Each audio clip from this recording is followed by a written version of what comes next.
আব্দুল্লাহ ইবনে মুবারক বহুত বড় আল্লাহর ওলি। 6 মাস যিনি হাদিস পড়ান, 6 মাস জিহাদে থাকেন, 6 মাস যিনি হাদিস পড়ান, 6 মাস যিনি জিহাদের ময়দানে থাকেন, সে আব্দুল্লাহ ইবনে মুবারক ইমাম বুখারী রাহমাতুল্লাহি আলাইহির উস্তাদ। এত বড় মুহাদ্দিস, এত বড় জগৎ বিখ্যাত মুহাদ্দিস। ভাইরা বন্ধুরা, তিনি যে ওই লোকটার পাশে যায় অসহায়ের মতো দাঁড়িয়ে বলেন, ভাই বলো বলো না, এত বড় মর্যাদা, এত বড় সম্মান আপনি কেমনে কামাই করলেন? এবার লোকটায় কয়, হুজুর আপনি তো আমাকে চিনলেন, কিন্তু আমি তো আপনাকে চিনি নাই, আপনি কে? তখন তিনি পরিচয় দেন, আমার নাম হলো আব্দুল্লাহ ইবনে মুবারক, নাম বাড়ি হলো ইরাক। শোনা মাত্রই মুচি ওই মানুষটা আল্লাহর ওলি, সেও তো আল্লাহর বহুত বড় ওলি। অবাক হয়ে গেল, অবাক হয়ে গেল, আল্লাহ পাকের শুকরিয়া আদায় করলো। আর বলতেছে, শুধু নাম শুনেছি, ইরাকের বহুত বড় বুজুর্গ, বহুত বড় মুহাদ্দিস আব্দুল্লাহ ইবনে মুবারক, শুধু নাম শুনেছি, কোনোদিন দেখি নাই। আজ আমি নিজের চোখে দেখলাম। শুধু তাই নয় গো, তিনি আজ আমার খুঁজে চলে আসলেন। এই বলে মালিকের কুদরতি কদমে শুকরিয়াতান সেজদায় পড়ে গেলেন। আব্দুল্লাহ ইবনে মুবারক কই, ভাই একটু কও, কি তোমার এমন নেক আমল, যেই আমলের কারণে আজ তুমি আল্লাহর দরবারে এত সম্মানী, এত ইজ্জত, একটু কও। বলতেই এই মুচি মানুষটাই কয়, হুজুর আমি কেমনে তো সম্মানী আমি নিজেও জানি না, তবে আমার দিলের ভিতরে আল্লাহর ঘরখানায় কাবা দেখার জন্য এত পাগল, এত পাগল, আমার দিলে এত দেওয়ানা।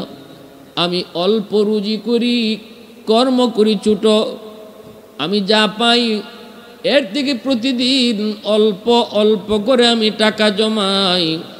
এই টাকা জমাই নিয়ত করছি, যেদিন টাকা পূর্ণ হবে, হজে যাওয়ার মতো টাকা জমবে, ওই দিন আমি আল্লাহর ঘরখানায় কাবা দেখতে যাব।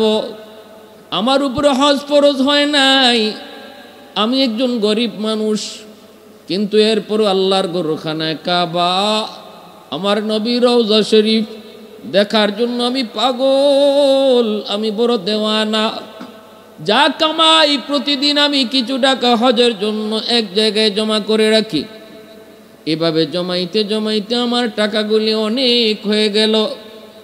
এবার আমার হজে যাওয়ার মতো টাকা জমছে। নিয়ত করেছি পাক্কা ইরাদা, আগামীকাল আমি চলে যাব হজে।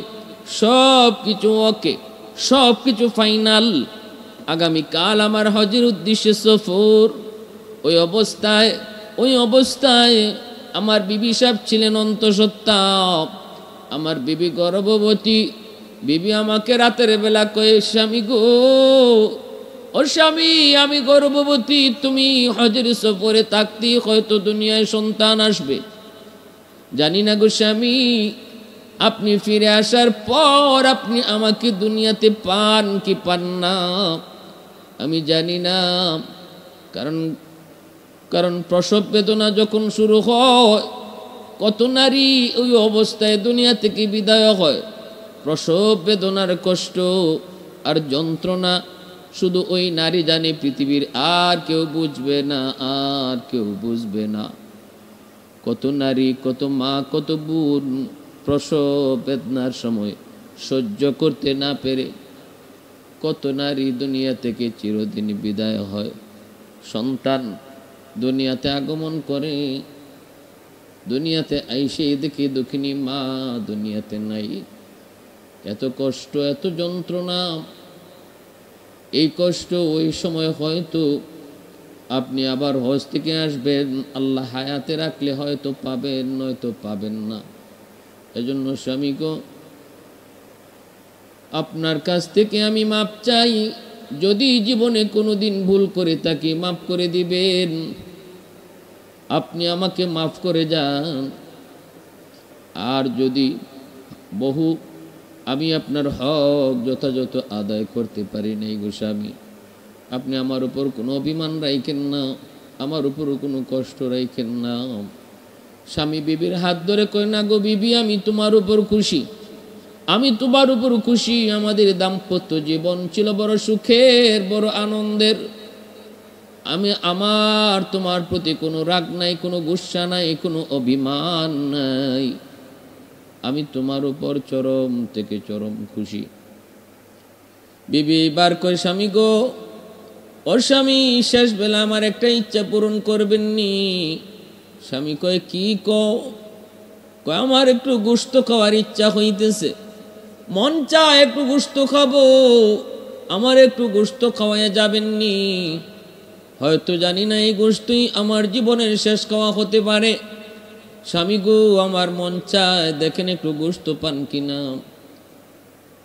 আলী ইবনে মুআফকে কয়, বিবি, এত রাত আমি গোশত পাবো কোথা থেকে? এখন গোশত তোমার খাওয়াবো কোত্থেকে? এরপরও স্বামী বের হয়ে গেলেন স্ত্রীর মনের আশাটা পূরণ করার জন্য।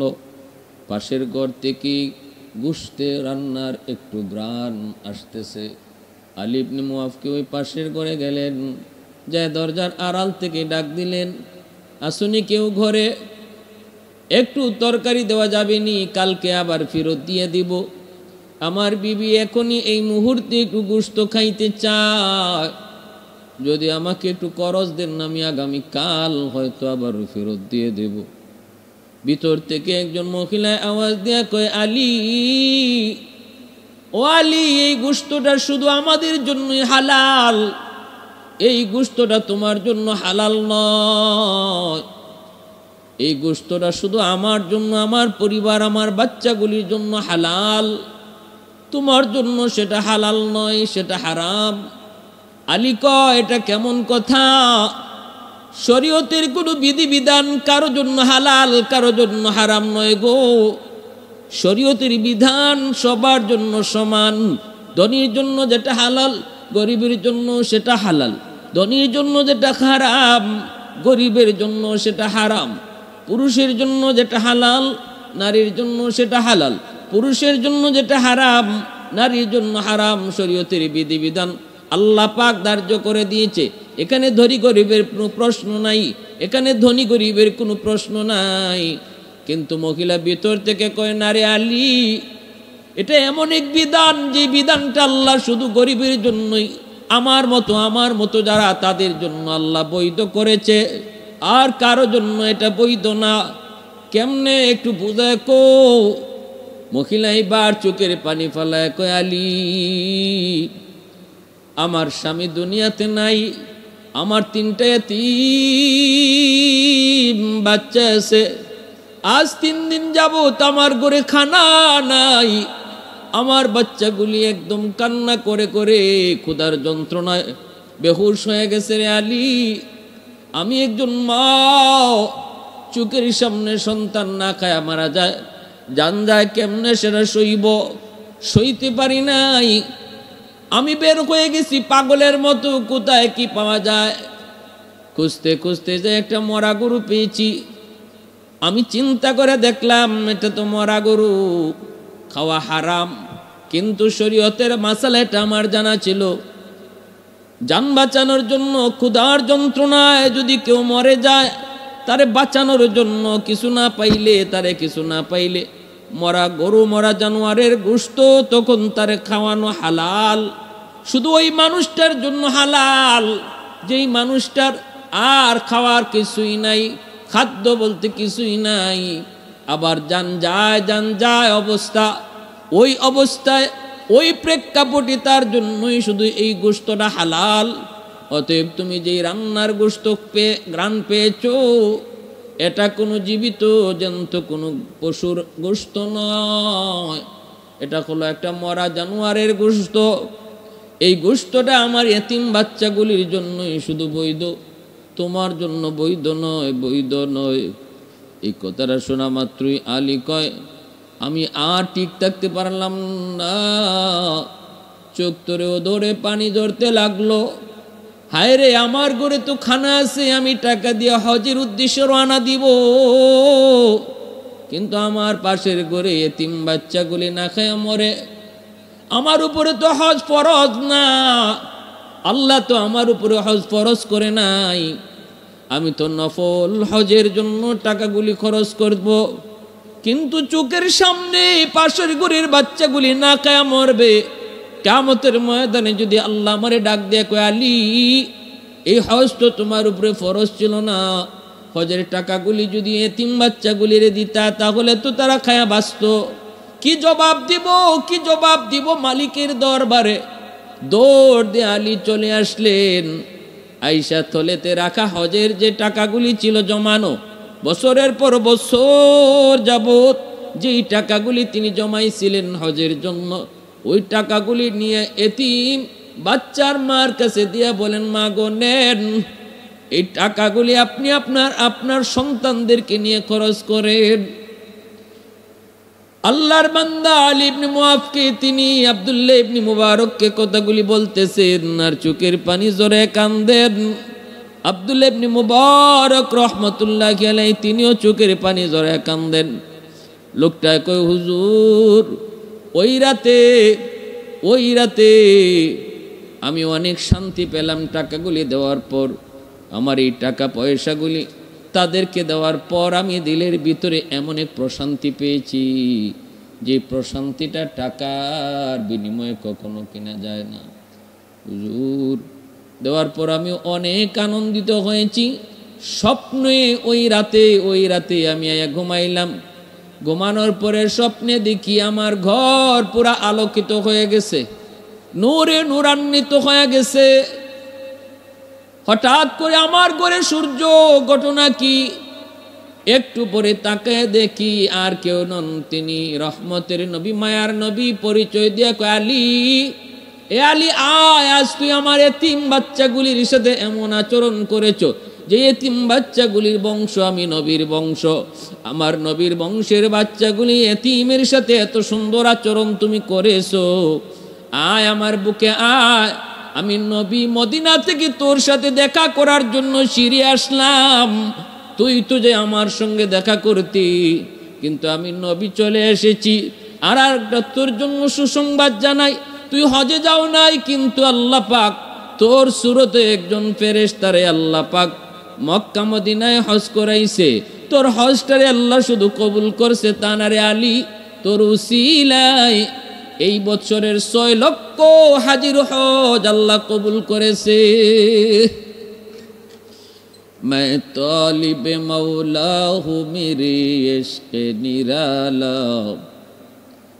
मैं तालिब मौला हूँ मेरे इश्क निराला, है जुमला जहाँ जिनके तजल्ली से उजाला, है जुमला जहाँ जिनके तजल्ली से उजाला, मदरुद जहाँ गैर खुदा यार नदारेम, যদি याद खुदा ही चेदिगुर कार नदारेम, যদি याद खुदा ही चेदिगुर कार नदारेम।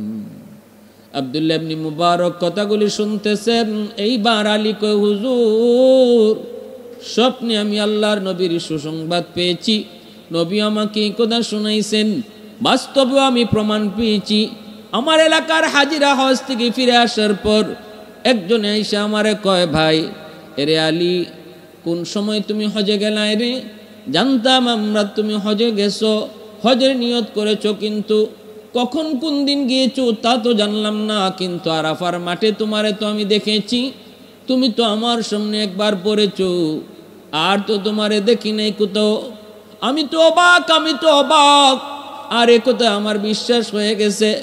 হইছে তো হইছেই, নবী স্বপ্নে বলেছেন, এটাই তো বিশ্বাস। বাস্তবে আমি কথা পেয়েছি।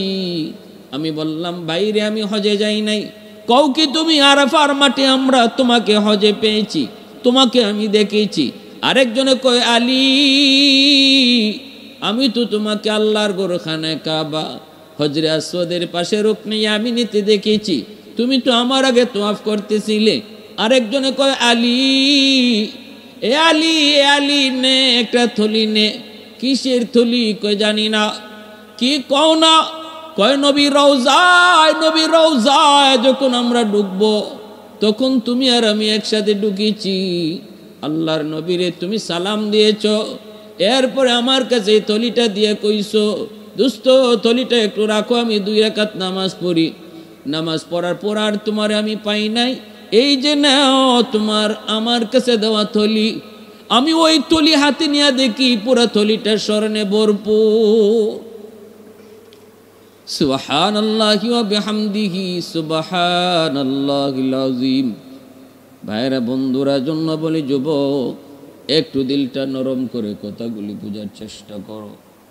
ভাইরে শুনে রাখো, ভালো করে বুঝো, নফল বন্দেগী তুমি করো যেটা টাকার বিনিময়ে, এর চেয়ে উত্তম হলো ওই নফল বন্দেগী যেটা টাকা দিয়া, যার মধ্যে সম্পদ জড়িত। এই পয়সা টাকা যদি একজন গরিব অসহায় মিসকিন এতিমকে দান করা হয়, এতে আল্লাহ বেশি খুশি হয়, এতে আল্লাহ পাক বেশি খুশি হয়।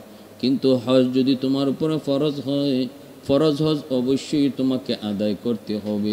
একজনে যদি এখন আমার আলোচনা থেকে এই কথা মনে করে, তাহলে আমিও আমার হজের টাকা দিয়ে দিলাম ওই গরিবকে, আমি মক্কা মদিনায় যাব না।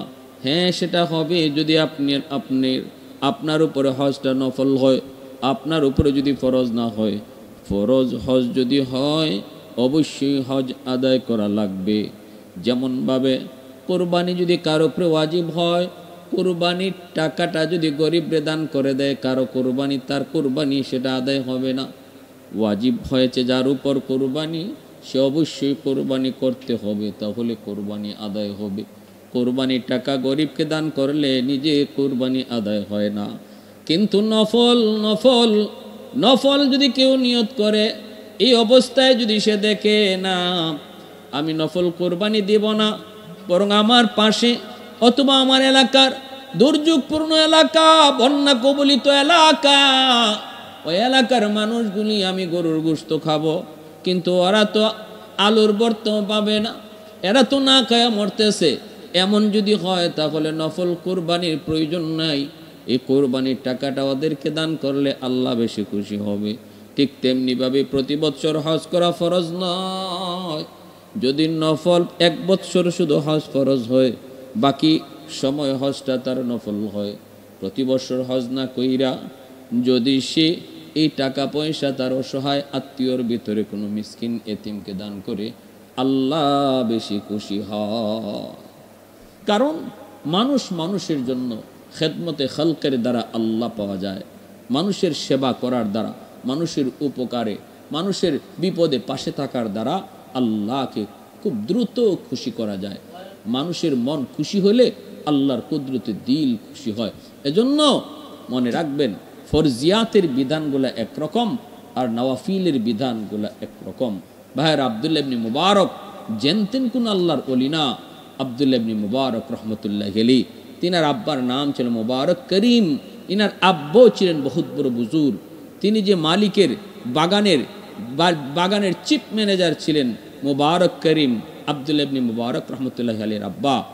মালিক দীর্ঘদিন যাবৎ ওনার আব্বাকে তার বাগানের চিফ ম্যানেজার বানায় রাখছিল, মালি বানায় রাখছিল, ফুল বাগানের পাহারাদার এবং নিয়ন্ত্রক বানায় রাখছিল। এই মালিক একদিন নিজে তার বাগানে ঢুকছেন, ঢুকে বলতেছেন, মুবারক আমার একটা ডালিম খাওয়াও। মুবারক করিম একটা ডালিম আইনে খাওয়াইছেন, কিন্তু মালিক মুখে দিয়া দেখে অনেক তিতা। মালিক কই, মুবারক একটা ডালিম চাইলাম, কিন্তু এই গাছের ডালিম যে এত তিতায়, তুমি আমারে কেমন করে খাওয়াইছো, তুমি কি জানো না? মুবারক করিম কই, উস্তাদ মালিক আমার আজকে 20 বছর যাবত আপনার বাগানে আমি ডিউটি করি। একবারের জন্য আমি কোন গাছের ফল মিষ্টি আর কোন গাছের ফল কম মিষ্টি এই পরীক্ষা করি নাই। একবারের জন্য আমি হাত দেই নাই। তাই বলে এই কথা না আমার হাত যায় না, ইচ্ছা হয় না এমন না, ইচ্ছা হয়, হাতও যায় ফলের কাছে। কিন্তু যখনই কোনো ফলের কাছে হাত যায়, তখনই আমি দেখতে পাই আসমানের মালিক আমার দিকে তাকায় রইছে আর ডাক দিয়ে কয়, মুবারক এগুলা তোমার কাছে আমানত, আমানতের বস্তু, মালিকের অনুমতি ছাড়া হাত দেওয়া নিষেধ। যেই মাত্র আমি কোনো ফলের দিকে হাত দিই, দেখি আল্লাহ আমার দিকে তাকায় রইছে। এজন্য মালিক সরি, দুঃখিত মালিক, আমাকে আপনি খারাপ মনে করবেন না, কষ্ট নিয়েন না। আমি নিজেও জানি না কোন গাছের ফল বেশি মিষ্টি। এই কথা বলা মাত্রই বাগানের মালিক বুঝে গেছে মুবারক করিম জানতেন কোন যুবক নয়, তার দিলের ভিতরে আল্লাহর ভয়, তার দিলের ভিতরে তাকওয়া। যেই তাকওয়ার দ্বারা মানুষ সম্মানী হয়, যেই তাকওয়ার দ্বারা মানুষ আল্লাহর কাছে ইজ্জতওয়ালা হয়, সেই তাকওয়ায় দিল ভরা এই মুবারক করিমের সাথে সাথে বাগানের মালিক বাড়িতে গিয়ে বিবির সাথে পরামর্শ করলো। আব্দুল্লাহ ইবনে মুবারক রহমাতুল্লাহি আলাইহি বহুত বড় বুজুর্গ, বহুত বড় মুজাহিদ, বহুত বড় মুহাদ্দিস, হযরত ইমাম বুখারী রহমাতুল্লাহি আলাইহির উস্তাদ আব্দুল্লাহ ইবনে মুবারক রহমাতুল্লাহি আলাইহি হজের উদ্দেশ্যে তিনি মক্কায় গেলেন। আল্লাহর ঘর খানায় কাবা 7 বার তাওয়াফ করলেন। তারপর জমজমের পানি খেয়ে আল্লাহর ঘর খানায় কাবায় তিনি ঘুমিয়ে পড়লেন। স্বপ্নের ভিতরে দেখতে পান মাথার পাশে 2 জন বুজুর্গ, মূলত আল্লাহর ফেরেশতা। একজন আরেকজনকে জিজ্ঞেস করেন, এই বৎসর কতজন হাজি হজে আসলেন? আরেকজন বলতেছে 6 লক্ষ হাজি এ বৎসর হজ করতে এসেছেন। প্রশ্নকারী আবার প্রশ্ন করে, কয়জনের হজ কবুল হলো?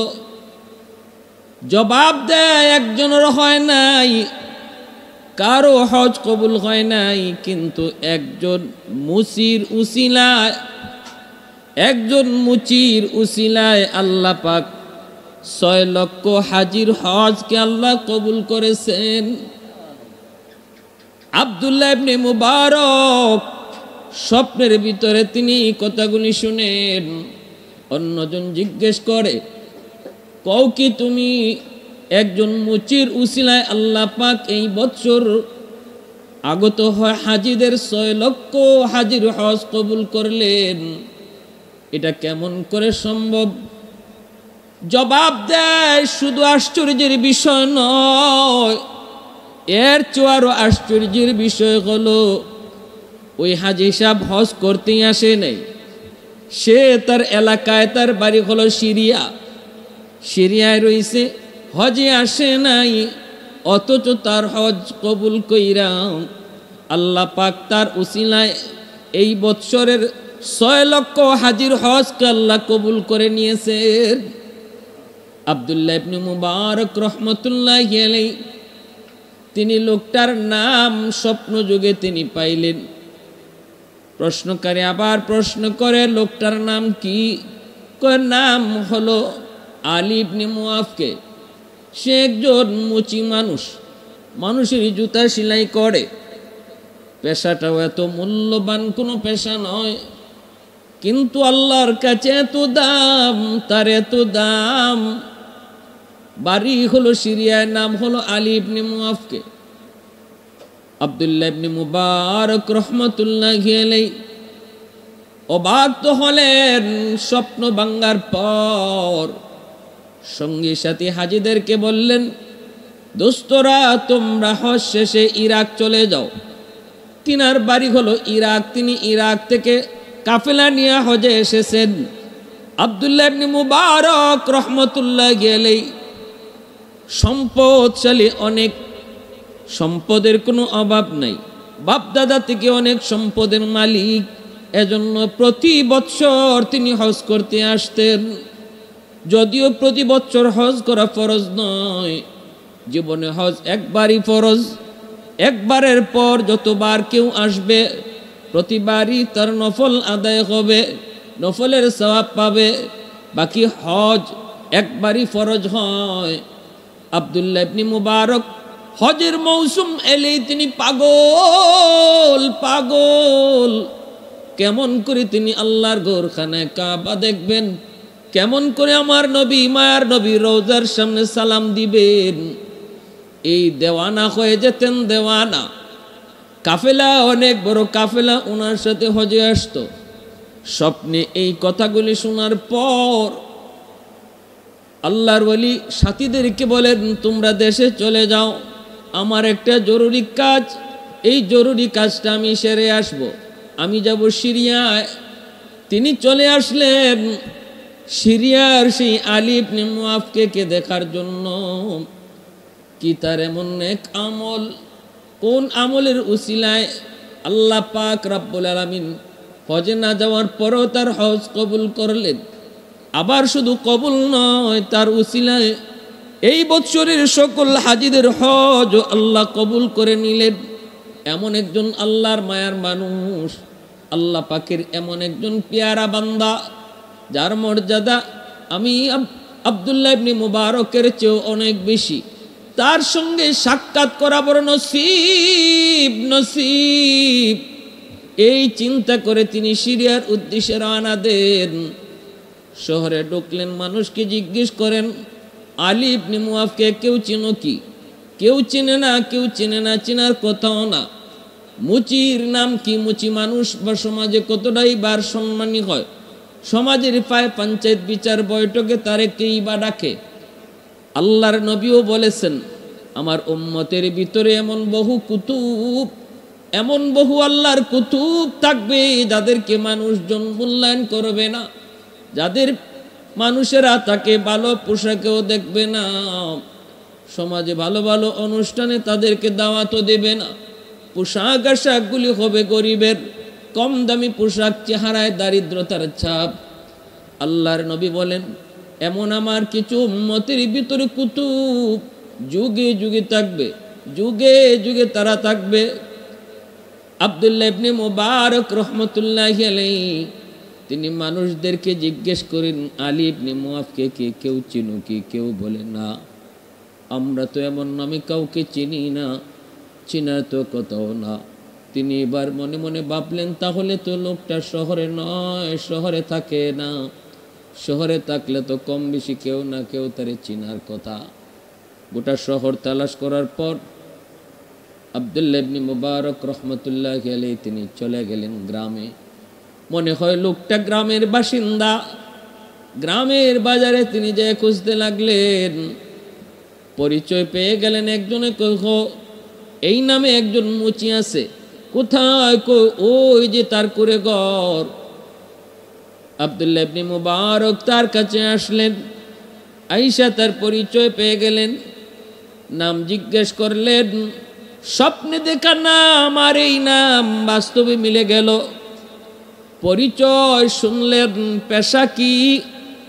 মুচিগিরি। শোনা মাত্রই তার স্বপ্নে দেখার বিবরণ বাস্তবে মিলে গেল। আব্দুল্লাহ ইবনে মুবারক রহমতুল্লাহি আলাইহি বার বলেন, ভাই আপনি আল্লাহর কাছে এত দামি কেমনে হলেন গো? আল্লাহর কাছে আপনার এত দাম, এত সম্মান কেমনে হলো? আপনি কি বছর হজে গেছেন? কয় না, হজে গেলেন না, অথচ আপনার হজ কবুল। শুধু তাই নয়, আপনার উসিলায় এই বছরের সকল হাদিজের হজ কবুল। আমি স্বপ্নের মাধ্যমে এই আলোচনা শুনেছি। মাতার পাশে দুইজন ওয়ালি, মাতার পাশে দুইজন বুজুর্গ, তাদের আলোচনা আমি শুনেছি। শুনে রাখবেন, স্বপ্ন হলো কয়েক প্রকার। একটা হলো স্বপ্ন আল্লাহর পক্ষ থেকে, আরেকটা হলো শয়তানের পক্ষ থেকে, আরেক ধরনের স্বপ্ন হলো নিজের খামখেয়ালি। দুনিয়ার মধ্যে দিনে আমরা যা করি, কর্মে যা করি, এই কর্মটাই নিজে আমরা স্বপ্নে দেখি। শয়তান কিছু স্বপ্ন দেখায়, যেই স্বপ্নগুলোর কোনো বাস্তবতা নাই। আবার নিজের খামখেয়ালি যা দেখি, নিজে দিনের বেলা যা করি, এটাও আবার স্বপ্নে দেখি, এটাও এর কোনো অস্তিত্ব নাই।